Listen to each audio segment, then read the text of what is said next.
Bonjour à toutes et à tous. Aujourd'hui, parlons des programmes de fidélisation. Attirer de nouveaux clients, c'est bien, c'est même primordial. Mais attention à ne pas pour autant laisser filer ceux que vous possédez déjà. Cela serait désastreux pour votre entreprise, surtout si l'on considère que fidéliser un client coûte en moyenne 5 fois moins cher qu'en conquérir un nouveau. En effet, pas d'effort à faire pour se faire connaître et le convaincre de vous essayer, l'objectif étant simplement de le faire rester. Enfin, cela ne veut pas dire que la fidélisation est à prendre à la légère.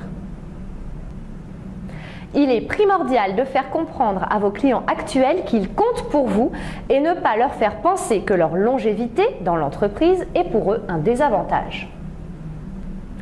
Prenons l'exemple des opérateurs de téléphonie ou fournisseurs de chaînes TV qui mettent en place des offres réservées aux nouveaux clients alors que les anciens paient le tarif plein toute l'année. Il faudrait au contraire remercier les clients actuels, d'autant plus lorsqu'il s'agit d'abonnés annuels et tout faire pour les conserver.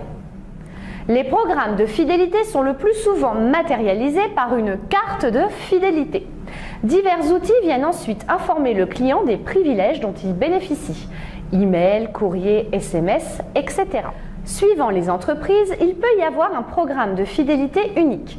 Par exemple, en grande surface, il existe une carte de fidélité unique avec un seul niveau d'avantage. Ou des programmes multiples qui récompensent davantage les clients les plus fidèles en termes de fréquence ou de volume d'achat, comme dans les parfumeries ou les compagnies aériennes où un client premium a droit à des récompenses plus importantes.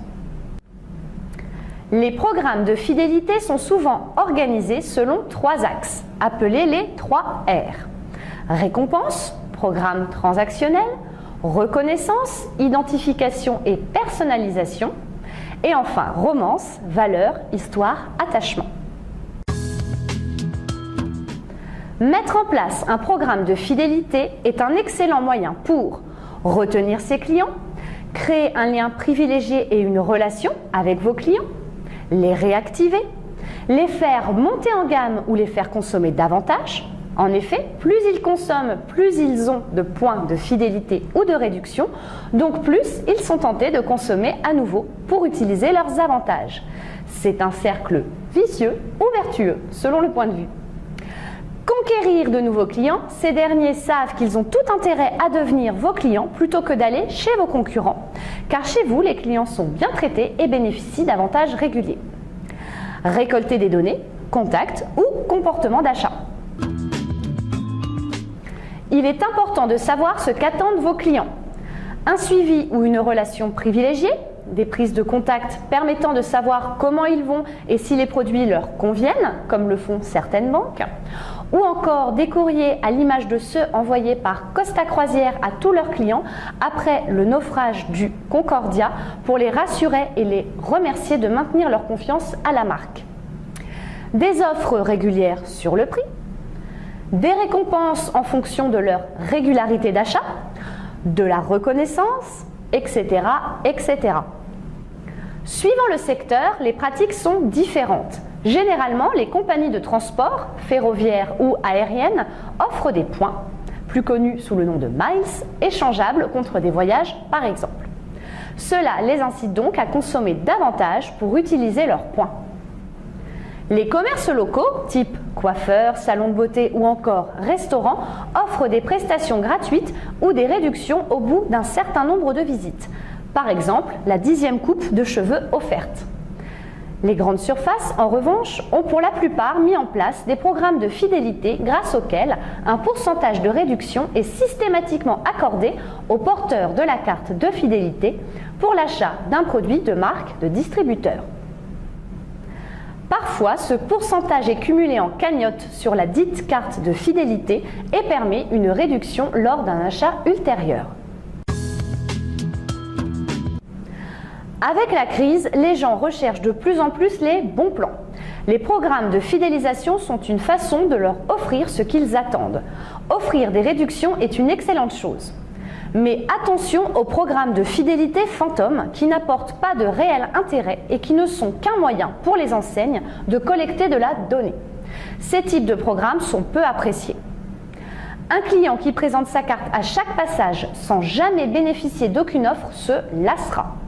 Si la concurrence, en revanche, lui offre des réductions en échange de sa fidélité, il y a de grandes chances qu'il se détourne de vous.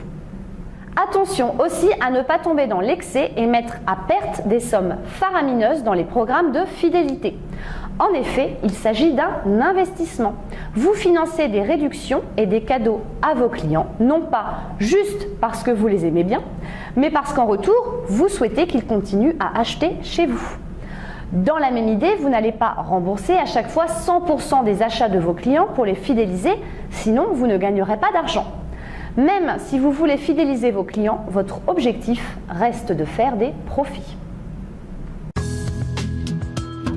Prenons l'exemple de la compagnie aérienne British Airways. Comme nous l'avons vu précédemment, les compagnies aériennes ont des programmes de fidélité qui récompensent les voyageurs qui voyagent fréquemment. C'est le cas de la British Airways qui récompense les grands voyageurs à l'aide d'un programme sélectif et plutôt luxueux, l'Executive Club. Il se décompose en 3 principes. Le premier, récompenser les bons clients, la dimension transactionnelle. Plus les voyageurs se déplacent, plus ils accumulent des points, des miles. Ces miles sont ensuite échangeables contre des billets gratuits. Le deuxième, accompagner les clients. Dimension relationnelle. La compagnie offre à ses meilleurs clients l'accès à des informations et des services privilégiés. Ils reçoivent régulièrement des emails les informant des modifications d'horaires, de fréquences ou des ouvertures et fermetures de lignes. Leurs privilèges leur permettent également de choisir leur menu et leur numéro de siège. Et enfin, le troisième, créer une zone de non-retour, dimension statutaire. Les meilleurs voyageurs obtiennent des statuts privilégiés, Silver ou Gold, grâce auxquels ils accèdent à des services VIP.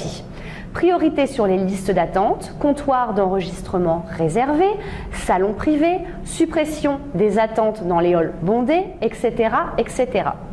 Ces services supplémentaires offrent un vrai confort dont les hommes d'affaires ont du mal à se défaire. Il vaut donc mieux pour eux tout faire pour rester clients privilégiés et éviter toute infidélité à la compagnie. En effet, une baisse de la fréquence de voyage pourrait d'office les déclasser et leur faire perdre leur statut de VIP. La compagnie réussit donc à fidéliser ses meilleurs clients en leur offrant d'une part des avantages à être fidèles, mais également en leur apportant un risque à la quitter. Voilà, c'est terminé pour aujourd'hui. N'oubliez pas que cette vidéo est un tuto marketing qui a pour but de vous initier à la démarche marketing et qui par conséquent n'est pas complet. Donc comme d'habitude, pour toute question, n'hésitez pas à les poser en dessous de la vidéo. Et pour toute prestation marketing, à nous contacter directement. À jeudi prochain!